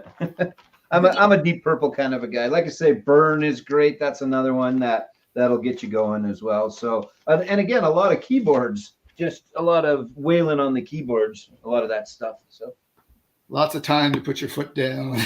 yeah, definitely. All right, I would be amiss if I didn't have some East Coast music on my road trip. So I'm gonna go with CD on this one, and I'm gonna go with these guys. Great Big Sea. This is a live concert. What is this? 2004, I guess, 2004. I'm gonna go with the first track because it's kind of a traveling song. It's called "Donkey Riding." It's a sailing song. Sailing song. They tie up to a tree and right. Well, donkey riding is that's a sailing term for one of the part of rigging on a sailboat, apparently. Oh, I didn't know that. Now you do. Now I do. That's about all I can tell you. Carry on. Sorry to interrupt. Keep going. No, it's all right. So I kind of associate it with traveling and on a voyage. So. Yeah, it's a donkey, and it's comical. It's Great Big Sea, Celtic, good times. You can't not have a smile on your face while you're listening to Great Big Sea. So, Alan Doyle is just fantastic. So, yeah, Great Big Sea is coming with me on my road trip. Good choice. Good choice. I would be all about that. That's absolutely. I still have not seen. I didn't see Great Big Sea, and I haven't seen Alan Doyle either. Oh, you gotta see him. I know. He tours all the time. No, I just keep missing him. Like I don't know what it is. He still lives in Petty Harbor, Newfoundland, so it's just across the water from you. They played in Halifax on St. Paddy's Day. You know what? I've been to a lot of shows. I've probably seen Alan 10 times. I see him every time he's in town. Just because he puts on a hell of a show, and my friend is in his band, so I always go to see her. But anytime I see him, he'll play the 3,000 seat Performing Arts Theater in the next town over, and it turns into like a Newfoundland kitchen party. Like everyone's on their feet and clapping, and you know what a kitchen party is living out east. So. Man, you'll never have such a good time as you will at an Alan Doyle show. It's awesome. Just go see him. I promise you won't be disappointed. Absolutely, man. It's top of my list of things to do. There you go. And like you say, he tours a lot. Like he's on break right now, but he's hitting the road again in the fall. So yeah, he basically tours probably 3/4 of the year. Yeah. So. He just takes a break so he can go see his son, and his bandmates can go home and see their families. So in fact, he might already be back on the road. I know he took a break for I think they're back on the road now. They just got off the road with they did 2 different tours with Adam Baldwin. Yes, you saw them in Toronto. Oh yeah, I did. Absolutely. I got to get this comment on the screen here. Yeah, I saw because Rob has never looked sexier. I agree. I mean, I don't know why this particular viewer might think I look sexy, but thank you, whoever you are. Only from the shoulders down, is it? That must be. I thought about this when I came down and I turned my camera on. I'm like, shit, I should be wearing a Northern Revolutions t-shirt, but This is what I put on this morning to walk my kid to school. So I'm repping you wherever I go, Chance. All right, so I guess that makes it my turn to show a record, and I'm going to do the Canadian content thing like Curtis has done, and I don't mean this to be obscure, and it probably even obscure among us Canadians, but this is one of my favorite songs ever, and it is a amazing road trip song. All of you guys have probably remember back in the 90s, there was Barney Bentall and the Legendary Hearts. Remember those guys? Mm-hmm. Well, yep. I am a big fan of his son, Dustin. In fact, I would consider Dustin a friend. I know him. He put out 3 or 4 albums. This is his second album called Six Shooter. It's fucking phenomenal. It's stoner rock combined with country and western music, which doesn't seem like it would make any sense, but it's awesome. This band is no longer together. They broke up about almost 10 years ago now, but I saw them every chance that I could get. And he's a singer-songwriter, so he writes everything. And the song on here that I love is actually not the only song not written by him. There's a song in here called 3,000 Miles, and it's written by a singer-songwriter from Toronto named Corin Raymond. But Dustin Bentall has kind of made this his own, and those that know this microcosm of Canadian music know his version more than Corin Raymond's version. But it's just a great up-tempo acoustic rock / country flavored sing-along song, sort of in the same vein as Take It Easy that Curtis talked about a little while ago. So it's a great sing-along song. I love playing it on guitar myself, one of my favorite songs to play. It's just a 4-chord wonder, but it's a fun song. And it's literally a song about a guy that travels across Canada on a bus and likes getting high and gets into trouble. So I'm not a guy that likes to get high, but I agree with the rest of the sentiments in this song with respect to, the joy of traveling across this country, as I've done many times. It's just a great, fun sing-along song in a car. I mean, there's many times that I would drive a couple hours to go see these guys with my buddy Brian, and we'd always be singing this song at the top of our lungs. So I recommend this album if anyone's into that kind of stoner rock / country thing. It's a fantastic self-released album from 2009. Star performance on here, Luke Doucette from Whitehorse, and he's Sarah McLachlan's guitar player. He plays on here. And if I'm not mistaken, yes, Dustin's drummer on this album is Pat Stewart, who is also Bryan Adams' drummer. So, yeah, nice. Great album. Anyway, 3,000 Miles. Awesome. Yeah. I know it's obscure and everyone else is like, I've never heard of it. I know, but it's my favorite road trip song. So. Few comments here. Along the lines of the Eagles and Gordon Lightfoot is America's Ventura Highway. Yeah, that's a good tune. Mm-hmm. Yep. That's a good tune. Lock up the ladies, don't I know it? And the dogs and the sheep and whoever else finds me attractive. I don't know. All right. Daryl. All right. So I'm going to go a little heavier here. This is one of the 3 OG albums, I guess, from this band. I would never call myself a thrash metal guy. I'm definitely not anywhere in the realm of this. But if there's a song that I could say, if I was an athlete going out on the ice, say on a hockey game, the song that would be on my playlist, listening to it to get me pumped up to go play the sport, along with the road trip, is For Whom the Bell Tolls. I just love that song, Metallica.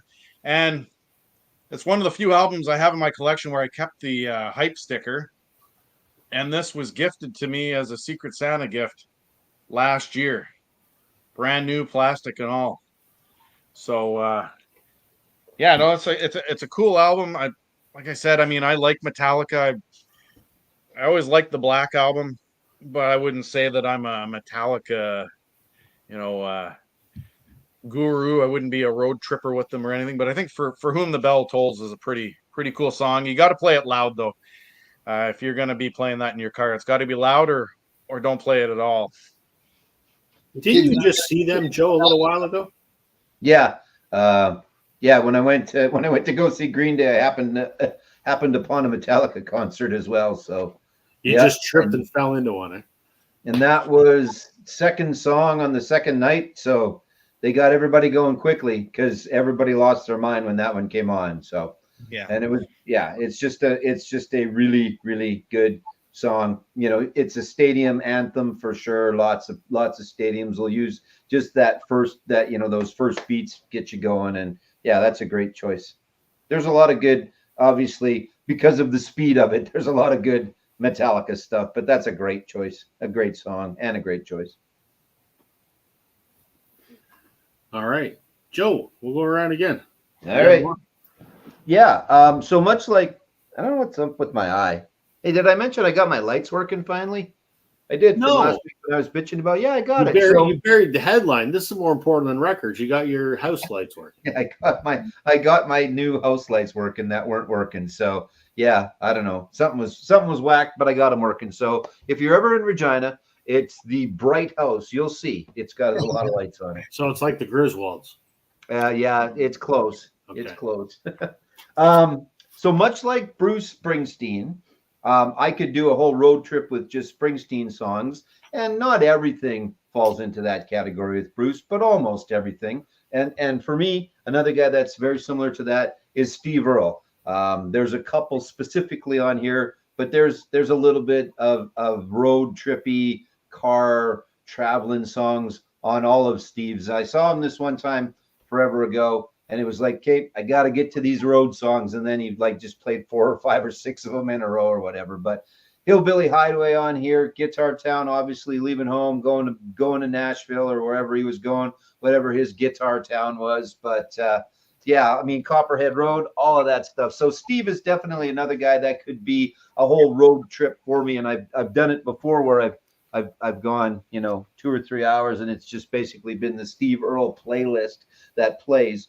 Not for, obviously, as I've showed earlier, there's some songs that it's all about getting you pumped up and the driving and the adrenaline and things like that. But Steve Earle's got, he's talking about the small towns and things like that. So that for me, that's another guy. And that just happened to be the one that I chose to show from Steve, but the catalog kind of fits the category tonight as well.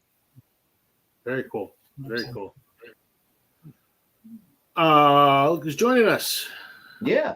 Greetings from Tokyo. Greetings from Canada. Thanks for joining us, man. Thanks for joining us. Springsteen, Earl, I would add Mellencamp to that playlist. Yeah. I mean, that's kind of 3 peas in the pod, right?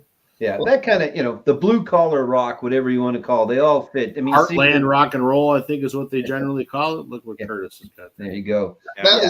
I just pulled it as Joe was talking with Steve Earle, so I was going to go with. I'll just jump in here. We'll go with it. I would go with Jack and Diane. Of course, it's a sing along song.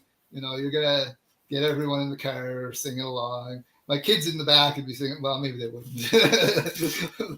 unless it was Taylor Swift. They probably wouldn't be singing along. So, but yeah, I think same vein, right? You got that story, leaving of the city. They're getting away. Love story. Yeah, just I think they're all guys that have done the road trip, the classic road trip, right? That, I'm sure Steve Earle has been in a piece of shit car and driven across the United States, as did Bruce and as did Mellencamp probably, right? When he went away and then he came back to the small town and stuff like that. So it's a lot of their writing. Bob Seger, the same thing, right? Turn the Page is a road trip song about being on the bus and did I screw you there with another one or no? Nope. No. Okay. I'm just changing my order of presentation. I had almost pulled his album because Authority song's a great song. I had almost considered that one.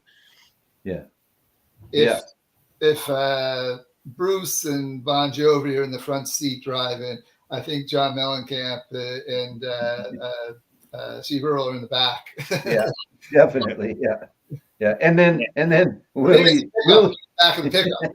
You know, I just thought of another one, and I'll save it till it'll be an honorable mention. I won't have the record for it, but there was one I thought of fairly instantly when I thought of this topic, and then I didn't bother to pull it. But anyway, I'll save it till honorable mention at the end. Go ahead, whoever's next. I guess that's me, right? Me, sure. All right. Okay. I already mentioned this band once already tonight, but this is a song about another road trip. In fact, a magical mystery tour.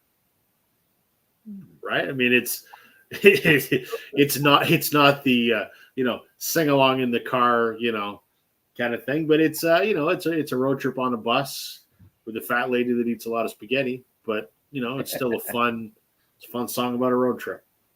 Yeah. Nothing sophisticated about that one. I can dig it. You guys have watched Almost Famous, right? Have you seen Almost Famous, the movie?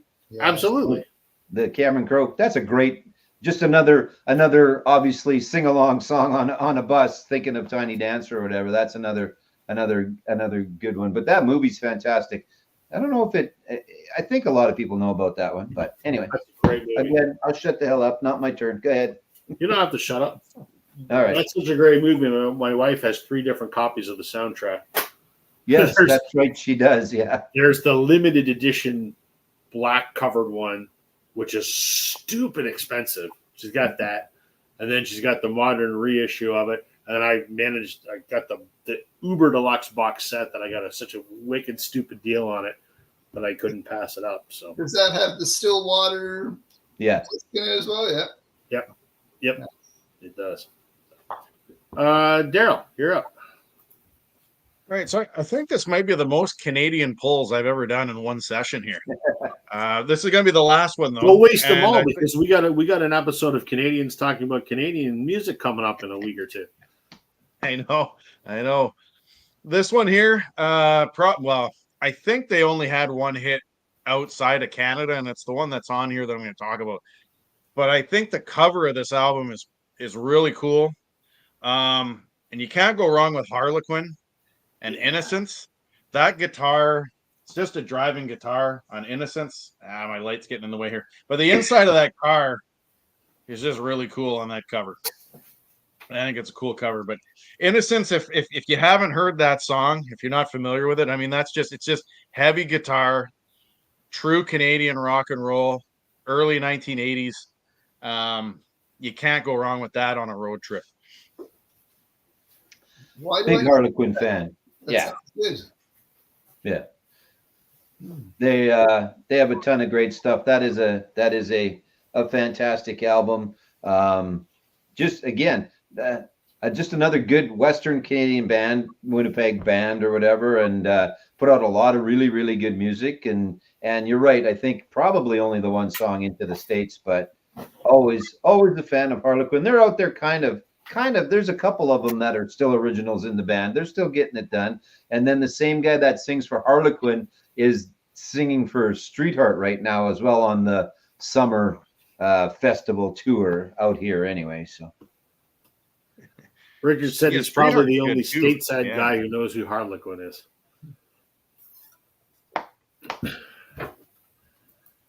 All right. Joe, you got some more? I do.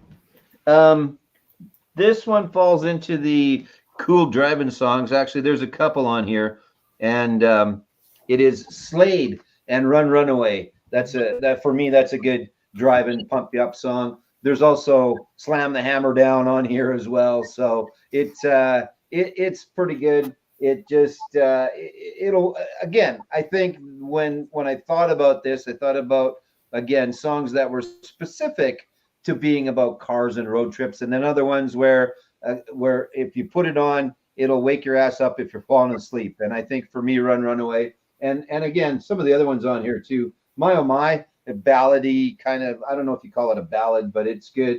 And then Slam the Hammer Down, High and Dry. I haven't listened to this album for a long time, but I listened to it today and I forgot just how much I enjoy it because it is a really decent album. But Run Runaway is my choice specifically off of that album, but there's some other great tracks on there as well. Good. Curtis. All right. I'm going back to the soul. And it's actually a cover tune. So I'm going with Black Pumas, which was like one of my, I don't know, most played albums for about a year or so. And well, we got a lot of great stuff. On this deluxe version on side C, they cover Tracy Chapman's Fast Car. And I think they do a spectacular version of that. And it was before the country version came out and kind of ruined it on me because then it was played everywhere again.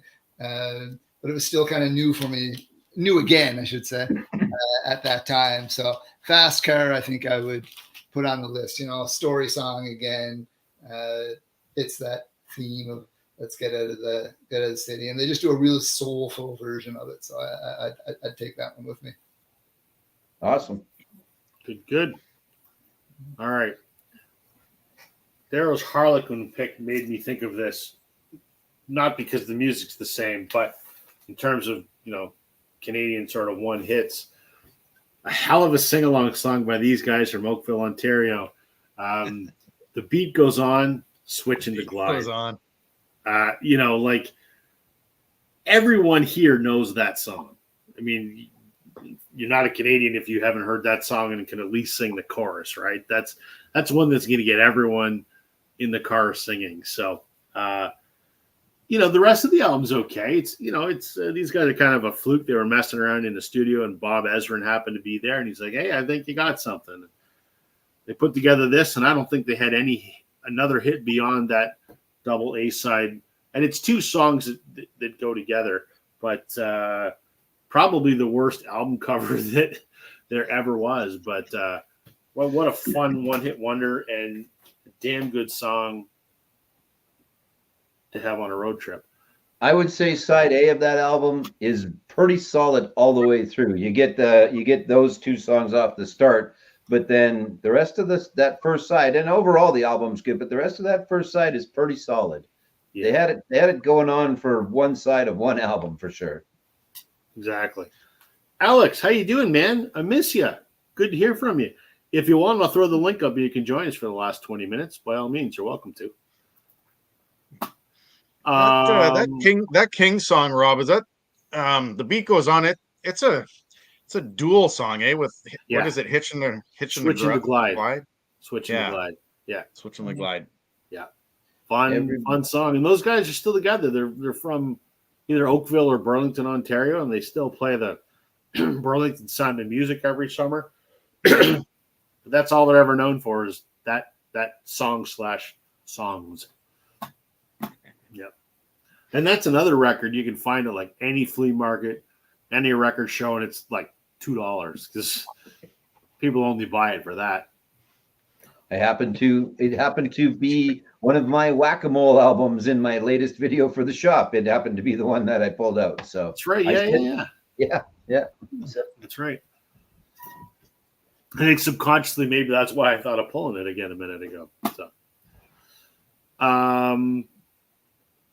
Daryl, your turn. All right. I was trying to debate which one I wanted to show next. I'll go with this one. And I don't know why I've got so many greatest hits albums today too. But it is what it is. All right, go with a little Steve Perry Journey. There's a couple songs on here you could go with. Don't Stop Believing, which is, I guess, the overplayed one. But Separate Ways to me is the one with the guitar and just good driving song. So we'll go a little Journey. I mean, I'm not ashamed to like an overplayed band. Nothing wrong with that. No, people always shit on some of that overplayed stuff, and they go, "Yeah, but it's also kind of overplayed for a reason because people like it." You know, it's funny. I was watching. I don't know if you guys watch Rick Beato at all. all the time. But he had a video. He had a video out recently about ultimately you could say the death of actual bands. Apparently, since 2005 or 2010, only 3 bands have had a #1 hit, I think, on the charts. I thought it was only everything 2. else has been solo. So these bands like Journey and the Beatles and all that kind of stuff, I mean, they don't really exist in the top 10 anymore. Crazy. Nope. It's Nope, kind of not cool with because I mean, like right? a lot of the songs on this Journey album, I mean, that's greatest hits. But even like all their other albums, Frontiers and all that kind of stuff, I mean, they had top 10 hits as a band. So Speaking of cool bands with new albums coming out, The Darkness. I think the new song comes out tomorrow, day after, something like that. I think you're going to release it and then album to come. So as soon as they made the announcement, I got a text from one of the other channels over in England, and with the screenshot and the link to pre-order, and I jumped right on it, and I pre-ordered it. I didn't get in early enough to buy one of the test pressings, but I did get the splatter vinyl that's autographed by the band. So right on, good. I'm thrilled. I finally have some Darkness autographs, but I don't think it's being released until February. I think end of February. Yeah, I thought again. I just heard it earlier today, and I thought a single soon, but then the album not for a while. So well, I knew something was coming because on one of Justin Hawkins' videos recently on his YouTube channel, Justin Hawkins Rides Again, he's like, I'm in the studio with the Darkness. We're working on an album. So I didn't expect it would drop that quick, but very excited. Yeah, it'll be good. Definitely. Very excited.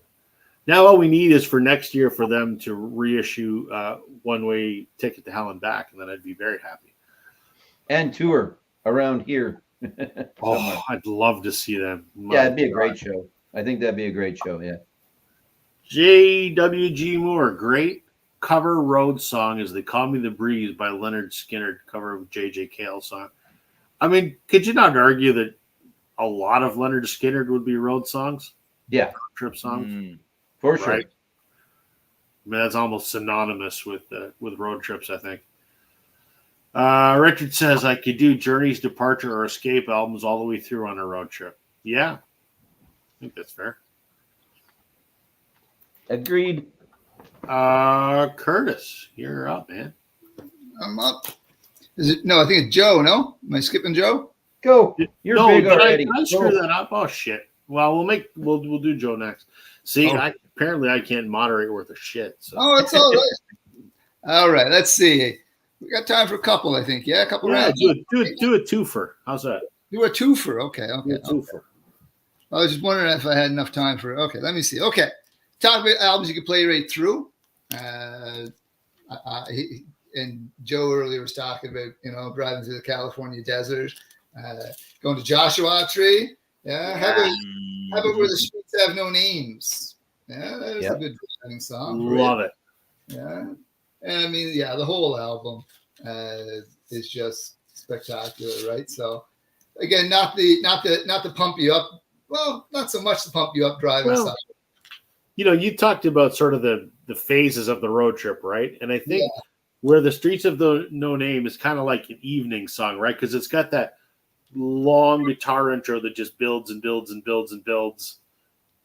I think I'd probably want to hear that in the evening as the sun's going down and starting to get dark. And then as it gets dark, I think that would fit in well. Pick you up, exactly. Yeah, absolutely. So, great pick. Yeah. Little U2. You got another one you want to do? You want to do okay. Then the Pump You Up song, I guess, then was another soundtrack, and I talked about how soundtracks have that journey element to them, right? How they're taking you on a journey. Well, we're going to the danger zone. Right to the danger zone. We're going to the 80s to the danger zone. Kenny Loggins. So it's, again, it's just a great song to pump you up and get you through the road trip, right? What else can I say? It's good stuff. Yep. Good pick. Good pick. Iceman. Bruce. Joe, sorry I skipped you, man. It's all good, man. Because every time I move people back and then the positions change, then I don't remember what order we're in, and exactly. Not my honorable mention again, because I didn't pull it, but it's over there somewhere. Willie Nelson, On the Road Again. There's some other good Willie ones, but definitely On the Road Again is kind of right on the nose, but is a pretty good song, because I can't wait to get on the road again, see my friends singing songs. It's the whole 9 yards. It's the whole package. Okay, twofer. So I showed Slade earlier, and then I showed Slade 2 now. Quiet Riot. The song on here that I thought of pretty quickly was Slick Black Cadillac. Daryl's great song. I mean, just greasy, dirty 80s rock that I think Quiet Riot actually wrote themselves. I think that's one of theirs, I don't think that's Kevin DuBrow. Yeah, that's a Quiet Riot song, not a Slade song, but and then there's other good stuff on here, but Slick Black Cadillac, that could be a crank it up and get you going. And then my last one, and I've showed this album before, and I've talked about Chris Cornell, but The Highway from Audio Slave. Just fantastic. The whole song, Morello's guitar solo, just everything about it. Cornell's vocals, the lyrics, it's just everything. And Audio Slave's probably a pretty good, a pretty good road trip band as well. But specifically, it was The Highway is what I had in mind when I pulled out that Audio Slave record. So I'm not sure why I'm so friggin' fidgety tonight. Sorry about that. It's all good. It's all good. Good. Okay. I'm going to do like a four-fer or a two-fer. A two-fer, but three of them are kind of like all the same thing. So that'll be like, we'll call this a rapid fire, except for this first one. And I sincerely hope that Concert Buddy's not watching, because he'll ridicule me for showing this band, as he does every time I bring them up. But screw you, man. Oh, well. That shows some Blue Rodeo. This is their most recent album, Many a Mile. Truthfully, not one of their best. But there is a song in here that I absolutely love called The Opening Act. The Opening Act is a fun song, and it's about a road trip, sort of. It's written by Greg Keeler, one of the two singer-songwriter frontmen, and it is the story of them embarking on a tour. And when they go on a tour, they start in Toronto, and they go across the country to Vancouver, then they come back to Toronto, and they do the East Coast leg. That's how they've toured for 40 years. So Greg makes no secret, and I've talked to him many times, he's not a big fan of touring. He hates it. He's more into songwriting and being in the studio. He's not a big fan of touring. So this is about, him starting out the first date of the tour and moving west. And at the beginning of the tour, he is not into it, and he's not enjoying it, and he sucks. And he keeps forgetting the name of the opening act. Richard, don't be a smartass. And by the time he gets to, Vancouver and Victoria, he's all in and having a blast. So it's kind of a fun song about a band doing a road trip across Canada. Now, my other three that are kind of related. We can't, this is just Cars specifically. We can't talk about Cars and not talk about the Beach Boys. So, yeah, Little Deuce Coupe, great song about a car. And they had many car songs. And then that segues nicely into Shutdown, which was a compilation of multiple artists doing car songs. So the Beach Boys contributed Shutdown and 409, both car songs, to this album. And that went over so well that there is a Shutdown Volume 2, which is just the Beach Boys, and it's all car songs. So I'm done. There's a reason there are so many songs written about cars and girls. It's just you write about what you know, and road trips, right? I mean, there's a lot of good songs written about all of those three things. And a lot of times they intertwine as well, because you got to have the nice car and have the cute girl on the road trip. Yep. Exactly. All right, Daryl, bring us home. We'll bring you home we'll go with three definitely different genres of music that you probably won't see in a Three Forever again. So we're going to go with another new wave band. I actually prefer their Space Age Love Song better than Iran, but the Flock of Seagulls, I don't know, there's something about that. It's just weird music, but good for driving in a car. And then I'm going to finish off the road trip on a Saturday night with some Bay City Rollers on Saturday night. It's a pretty good, I don't know why the glare is on there, but Bay City Rollers. And then I have a compilation. You can't go wrong, I guess, with a little truck driving music and convoy type music. I have this compilation called Road Music, and the big trucks there. The big truck kind of brings me back to what's that movie? Why can't I remember the Burt Reynolds movie off the top of my head? Smokey and the Bandit. Smokey and the Bandit. Just got some great road music on there. So I'll finish it. I'll bring it home with a little road music. Red Sovine is on here. Deep Bear and music. 409, yeah. Smokey and the Bandit. Before you said it, I was already up pulling it because I'm like, you mentioned trucks and you got to go Smokey and the Bandit. Eastbound and Down. And I thought I had it, and I was going to pull Convoy as well. One of the greatest crossovers ever. I still get pumped up when he says, "Let them truckers roll 10-4." I still love that friggin' song. It's such a good song. And it was, the movie was lacking a little bit with Chris Christopherson, actually, was the lead actor, if I remember correctly, in that.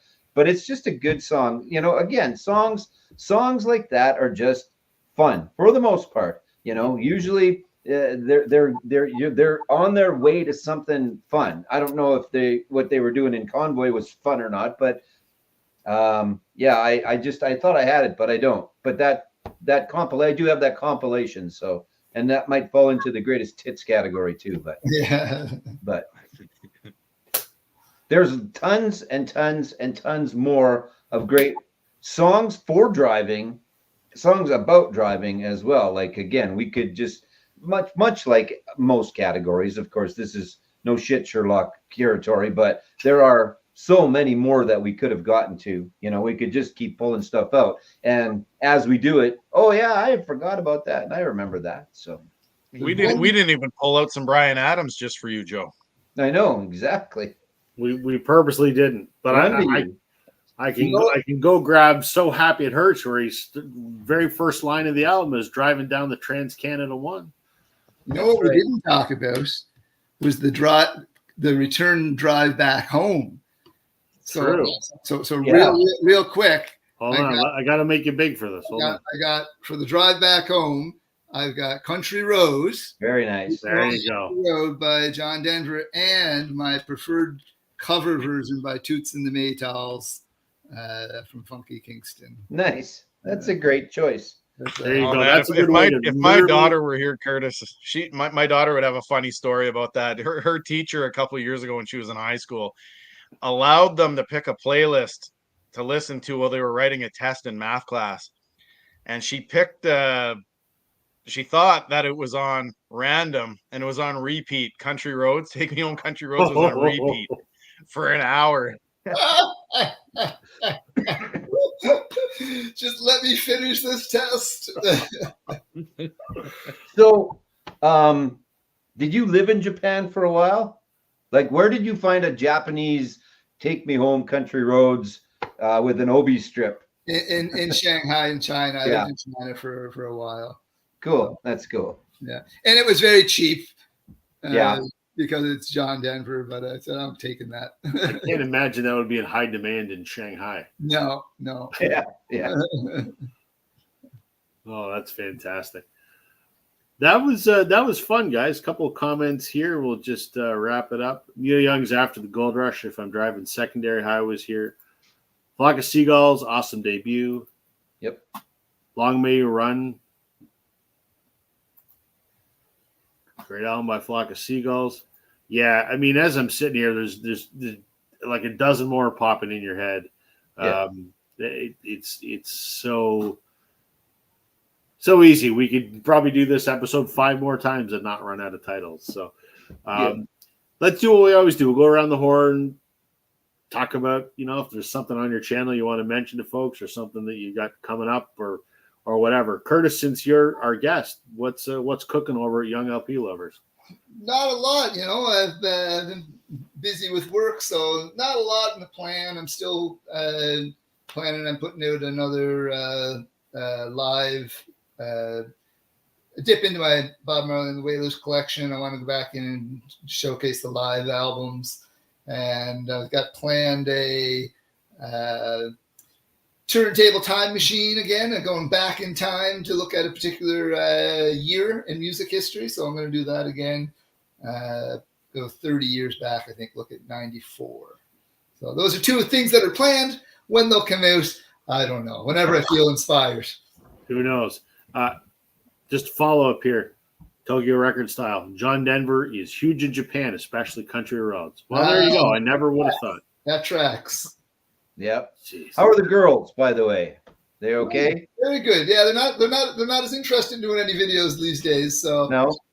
So now it's just gonna be Young LP Lover, I guess. I'll have to. Yeah. The lovers. Yeah. Oh, that's good. They're good. Right on. No, they're doing great. Thanks. Awesome. Perfect. Daryl, what's cooking up there? Jesus. Kind of the same as Curtis, just with school and work and all that. I think for the time being, it's going to be kind of a Saturday, Sunday only video thing. I've been doing my Friday 45, just play 145 and just put out a little video of it there. What's his name? Ed there from On My Turntable. He loves that 45 stuff. But I think, I'm thinking this Saturday. It may not be this Saturday. It might be the next one. I'm hoping to do it this Saturday. A lot of you know that I'm a big Bruce Hornsby fan, so I think I might do a comparison of their 3 80s albums. See which one I rank them from first to third. So I might be doing something like that, and then of course my Sunday summary series, which seems to be doing well. It's getting quite a few views. So. Good. Joe, you're probably not doing anything over at Racer Records, but you're probably doing stuff for On a Vinyl. Yeah, I'm not sure. Well, I know why I stopped doing the Racer Records stuff. I don't know necessarily. I know why. I don't know why at the same time. I know my decision process. But anyway, so yeah, I've still a few things for the shop.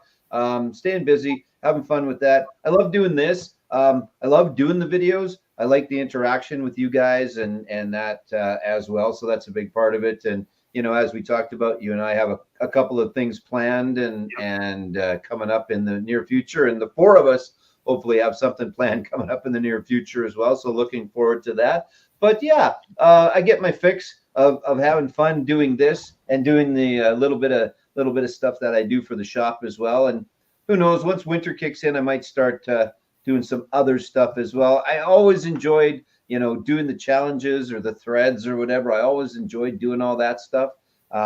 So I may get back into it again, and we'll see. But for now, the store and the live stuff and having fun. So being retired boy, kind of.